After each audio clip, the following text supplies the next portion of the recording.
हाय दोस्तों, मैं हूँ अमृता। दोस्तों, इस साल का ऑस्कर कुछ ज्यादा ही फेमस हुआ था विल स्मिथ के कारण। लेकिन विल स्मिथ को बेस्ट एक्टर का ऑस्कर अवार्ड मिला था और वो मूवी थी किंग रिचर्ड। ये मूवी सेरेना विलियम और उनकी बहन वीनस विलियम इनके टेनिस के पूरे जर्नी के ऊपर आधारित है। और रिचर्ड विलियम उनके पिता थे और कैसे उन्होंने अपने बेटियों को मुश्किल हालातों के बावजूद वर्ल्ड्स नंबर 1 टेनिस प्लेयर बनाया, उसी के ऊपर ये कहानी है। कहानी की शुरुआत रिचर्ड विलियम से होती है, जो क्रैम्पटन इस शहर में अपनी पत्नी ब्रैंडी और 5 बेटियों के साथ रहा करते थे, जिनमें से 3 उनकी स्टेप डॉटर्स रहती हैं। लेकिन इसके बावजूद रिचर्ड अपने 5 बच्चियों को बहुत ही प्यार करते थे। हमेशा अपने बच्चियों को खुद के ऊपर फोकस करने के लिए मोटिवेट किया करते थे। और उनकी बेटियां यानी वीनस और सेरेना, इन्हें टेनिस में काफी दिलचस्पी होती है, लेकिन प्रोफेशनल टेनिस कोचिंग काफी महंगी रहा करती थी और इनकी फाइनेंशियल हालत इतनी भी खास नहीं होती। इसीलिए रिचर्ड अक्सर महंगे कोच के पास जाया करते थे और उन्हें वो कन्विंस करने की कोशिश किया करते थे कि वो वीनस और सेलेना को कुछ घंटों के लिए फ्री में कोचिंग दे।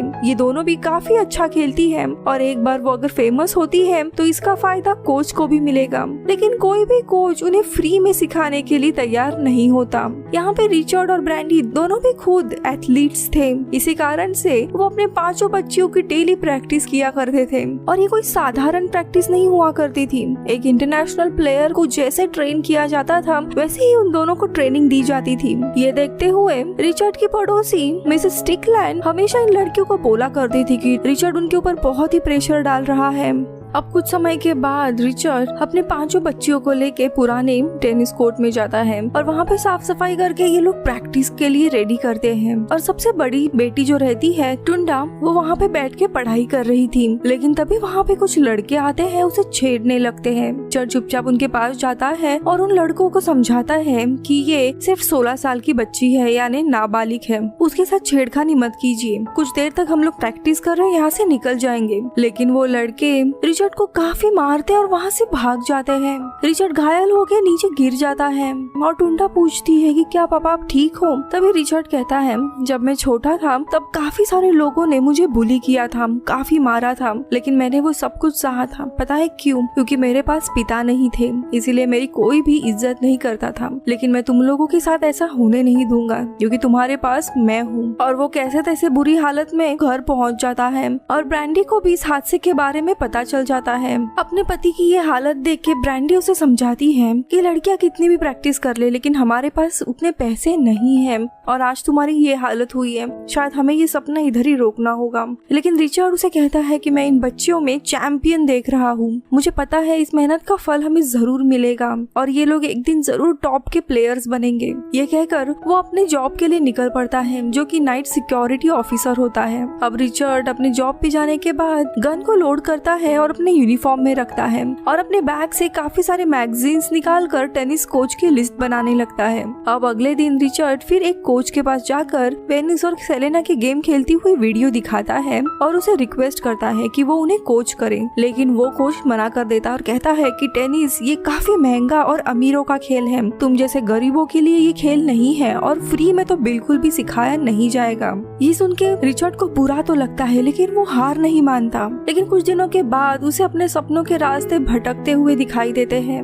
इसीलिए टेंशन में वो उसी टेनिस ग्राउंड पर चला जाता है। तभी वहाँ पे वही लड़के आ जाते हैं और वापस रिचर्ड को परेशान करने लगते हैं। उन लोगों की लड़ाई होती है और वो लड़के रिचर्ड को मारकर उसे गन दिखाकर वापस चले जाते हैं। रिचर्ड गुस्से में उठता है और उनका पीछा करने लगता है। वो उन्हें बार में जाते हुए देखता है। रिचर्ड के पास भी गन थी और वो उन्हें धमकाने वाला था और बार में जाने के बाद उन्हीं की तरफ वो जाके उन्हें डराने ही वाला था, लेकिन कोई और उन लड़कों को गन फायर करके शूट करके चला जाता है। ये देख रिचर्ड काफी डर जाता है और वहाँ से निकल आता है। अब अगले दिन रिचर्ड वेनिस और सेरेना को एक कोच के घर लेके जा रहा था और उनका घर काफी शानदार एरिया में रहता है, जहाँ के खूबसूरत घर लड़कियों को पसंद आते हैं। जिस पर रिचर्ड कहता है तुम दोनों के पास भी ऐसा ही घर होगा एक दिन, लेकिन उन्हें बस अपने पिता पे विश्वास रखना है। अब कुछ देर के बाद ये लोग पॉल कोहेन नाम के कोच के पास पहुँच जाते हैं, जहाँ पे रिचर्ड पॉल पॉल से इन दोनों की भी गेम टेस्ट करवाने के लिए कहता है। पॉल पहले तो मना करता है, लेकिन काफी देर सोचने के बाद वो मान जाता है और दोनों भी लड़कियों की गेम वो एक एक करके टेस्ट करता है। जिसके बाद वो सबसे पहले वीनस से पूछता है कि तुम्हें टेनिस प्लेयर क्यों बनना है।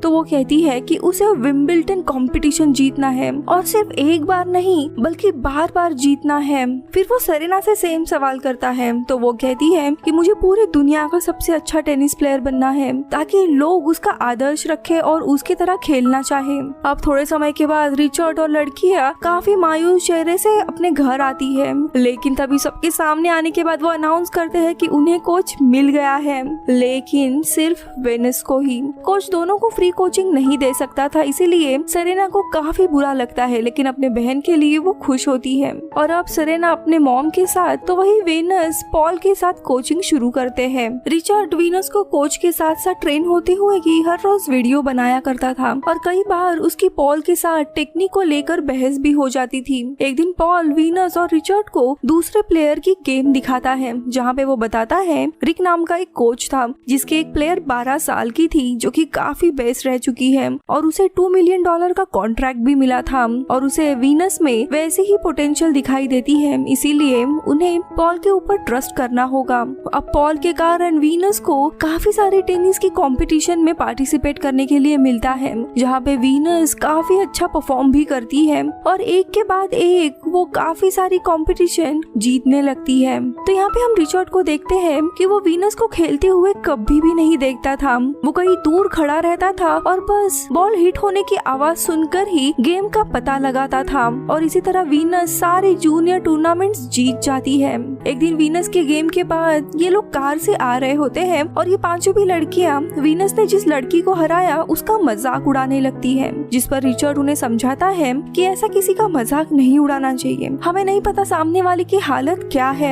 लेकिन फिर भी लड़कियां नहीं रुकती। ये देख वो लड़कियों को कोल्ड ड्रिंक लाने के बहाने गाड़ी से उतार देता है और उन्हें छोड़ के वहाँ से निकलने लगता है। लेकिन तभी ब्रैंडी रिचर्ड पर गुस्सा होती है और जल्दी ही उन दोनों का आर्ग्यूमेंट शुरू होता है। रिचर्ड थोड़ी दूर पे गाड़ी रुका देता है और इन दोनों के झगड़े की आवाज सुनकर लड़कियां गाड़ी में बैठने आती है और सब लोग शांति से घर आते हैं। आगे वो उन्हें सिंड्रेला मूवी दिखाकर उन्हें बताता है कि हम आसमान में कितने भी ऊंचे उड़े, हमें हमारे पैर जमीन पर ही रखने हैं और हम कहाँ से आए हैं और हमारी शुरुआत कहाँ से हुई है ये हमें कभी भी भूलना नहीं चाहिए। हमें हमेशा नम्र रहना चाहिए और खेल में जो हमारा विरोधक होता है उसकी हमें इज्जत करनी चाहिए।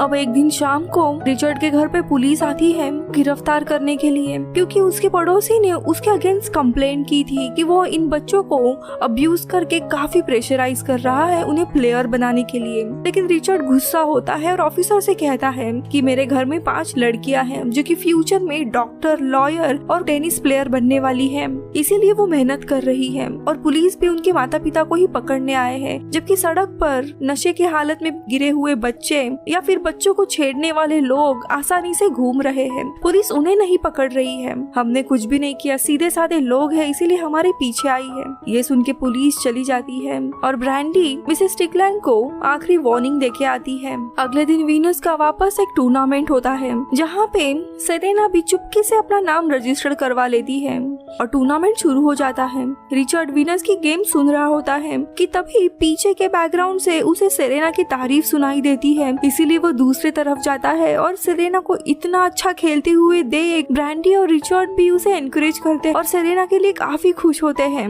इस टूर्नामेंट में सेरेना सिल्वर ट्रॉफी जीतती है तो वही वीनस गोल्ड। अब घर आने के बाद न्यूज़पेपर में वीनस की ही चर्चाएं हो रही थी, लेकिन उसी समय हम टीवी पर ब्लैक लोगों के ऊपर हो रहे अत्याचार को भी देखते हैं।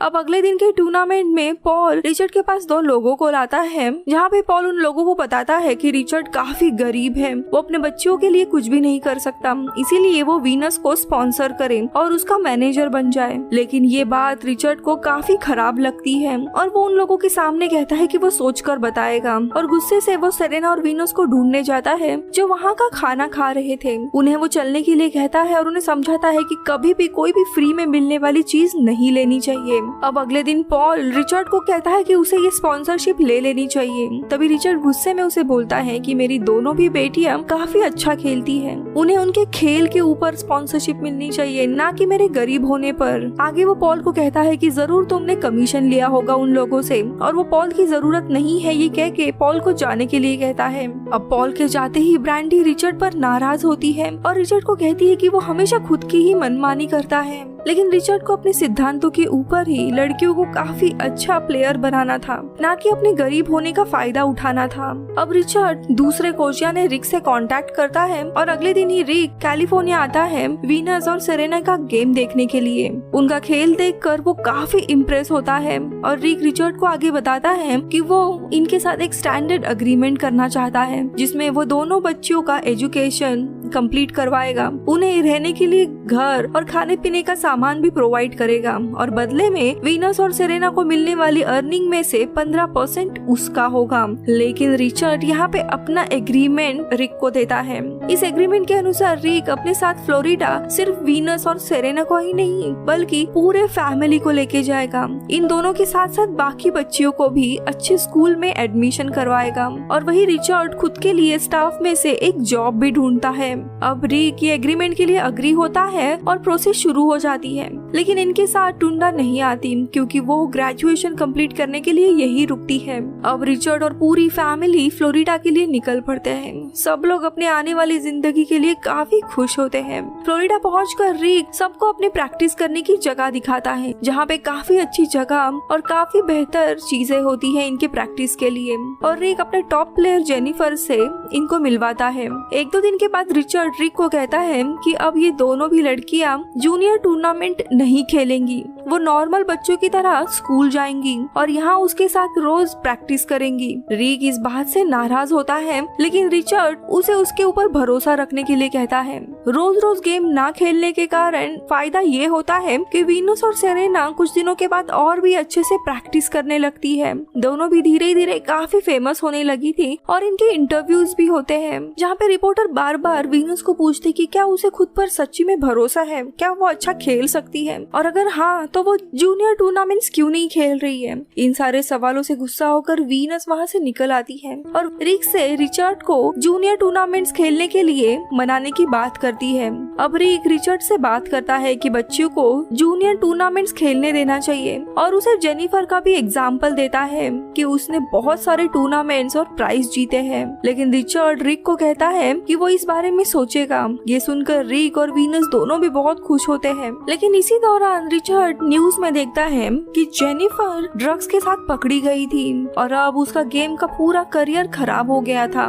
ये सुनकर रिचर्ड काफी हैरान होता है और लड़कियों की प्रैक्टिस मिस करवा के उन्हें डिज्नीलैंड लेके जाता है। वापस आने के बाद रिक प्रैक्टिस मिस करने का कारण पूछता है और बताता है कि कुछ ही दिनों में इनका जूनियर टूर्नामेंट्स भी है, इन्हें प्रैक्टिस करनी चाहिए। तभी रिचर्ड कहता है कि वीनस टूर्नामेंट में नहीं खेलेगी क्योंकि वो वीनस को जेनिफर की तरह स्पॉइल नहीं करवाना चाहता। ये बात वीनस भी सुन लेती है और वो काफी दुखी होती है। तो वही दूसरी तरफ ब्रांडी रिचर्ड के ऊपर गुस्सा होती है क्योंकि वो हमेशा खुद की ही मनमानी करता था और दोनों भी एक दूसरे की गलतियां गिनाने लगते हैं। दोनों की भी काफी लड़ाई चलती है, लेकिन अंत में ब्रांडी रिचर्ड से कहती है कि देखो, इस लड़ाई का कोई फायदा नहीं है। वीनस खुद के लिए कुछ चीजें डिसाइड कर सकती है और उसी को डिसाइड करने दो कि उसे टूर्नामेंट्स खेलना है या नहीं। और वो रिचर्ड को गले लगा कि दोनों के भी बीच की लड़ाई खत्म करती है। इसके बाद रिचर्ड वीनस के पास जाकर उसे पूछता है कि क्या उसे टूर्नामेंट्स खेलनी है। तो वीनस कहती है कि रिचर्ड को अगर लगता है कि वो रेडी नहीं है तो वो नहीं खेलेगी। फिर रिचर्ड उसे बताता है कि जब वो छोटा था तब उसने गलती से एक गोरे रंग के आदमी यानी व्हाइट मैन को टच किया था, जिसकी वजह से उसे काफी मार खानी पड़ी थी और रिचर्ड के पिता उसे वहीं पर छोड़ के भाग गए थे और इसी कारण से वो ओवर प्रोटेक्टिव है। आगे वो कहता है कि शायद ही मैं एक अच्छा पिता हूँ, लेकिन मैं हमेशा तुम्हें प्रोटेक्ट करने के लिए आसपास ही खड़ा रहूंगा। आगे वो कहता है कि तुम जो भी नेक्स्ट स्टेप लेने वाली हो वो खुद के लिए ही नहीं बल्कि हमारी सारे कम्युनिटी को रिप्रेजेंट करेगी।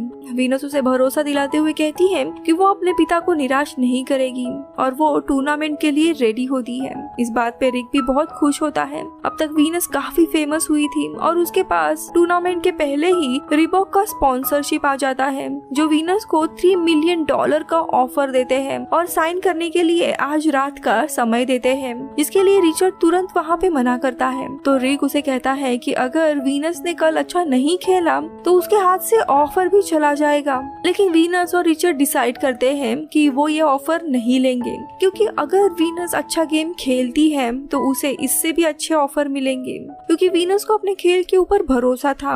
अब अगले दिन गेम शुरू होता है और खेल के दौरान वीनस काफी प्रेशराइज होती है और अच्छा परफॉर्म नहीं कर पाती। फिर रिचर्ड उसे रिलैक्स होकर खेलने के लिए कहता है। फिर ब्रेक के दौरान रिचर्ड उसे समझाता है कि उसे ऑफर के बारे में नहीं सोचना है, उसे सिर्फ खुद के खेल के बारे में ही सोचना है और वहीं पे कंसंट्रेट करना है। और यही सोच के वीनस पूरा ध्यान खेल पे लगाती है और वो बेटर परफॉर्म करने लगती है और देखते ही देखते गेम जीत जाती है। लेकिन उस गेम के साथ वीनस बहुत ही ज्यादा फेमस हो जाती है और रिक आके कहता है कि रिबॉक ने अब उसे $1 मिलियन का ऑफर किया है। लेकिन रिचर्ड उसे भी रुकने के लिए कहता है। लेकिन रिक कहता है कि यार अगला मैच वर्ल्ड के नंबर 1 प्लेयर से है, जहाँ पे वो हार भी सकती है। लेकिन रिचर्ड वो ऑफर नहीं लेता और वीनस पर भरोसा करने के लिए कहता है।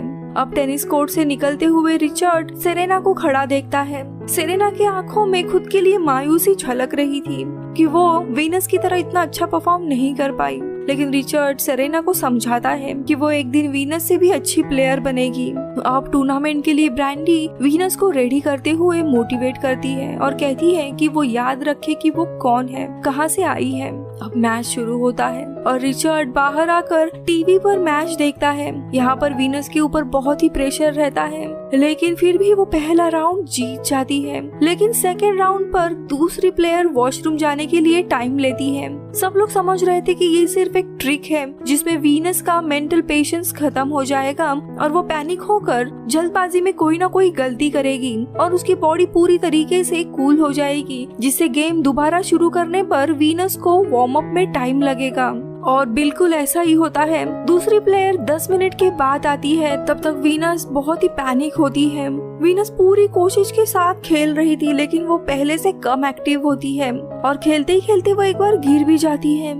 रिचर्ड इसका अनुमान लगाते हुए कोर्ट में बैठ जाता है अपने फैमिली के साथ और वीनस देखते ही देखते दोनों राउंड हार जाती है, जिसके बाद वो चेंजिंग रूम में बैठे रो रही होती है, जहाँ ब्रांडी और रिचर्ड उसे संभालते हैं। और रिचर्ड उसे कहता है कि आज मुझे तुम पे काफी अभिमान है और उसे उदास होने की कोई भी जरूरत नहीं है, क्योंकि उसके सामने कोई साधारण प्लेयर नहीं थी, दुनिया की नंबर 1 प्लेयर खेल रही थी। उस कॉम्पिटिटर से हारना ये अपने आप में बहुत ही बड़ी बात थी। और उसी उदास हालत में वो कोर्ट से बाहर आती है और वहाँ पे सारे लोग वीनस का नाम लेके उसे वेलकम करते हैं, उसे चेयर अप करते हैं। ये देख वीनस काफी हैरान हो जाती है। सब लोग वीनस और सेरेना का ऑटोग्राफ लेने के लिए आते हैं और इसी तरह इन दोनों का भी करियर शुरू होता है। इस बात के 9 महीने के बाद उसे $12 मिलियन का रिबॉक का ही स्पॉन्सरशिप मिलता है और वो उस वक्त सिर्फ 15 साल की थी। और उसके 2 साल के बाद सेरेना भी वीनस को ज्वाइन करती है और अंत में हम विलियम्स फैमिली के कुछ रियल फोटो देखते हैं, जहाँ पे रिचर्ड विलियम उनके स्ट्रगल की कहानी बताते हैं और ये मूवी इधर ही खत्म होती है। Bye bye. Oh, wow.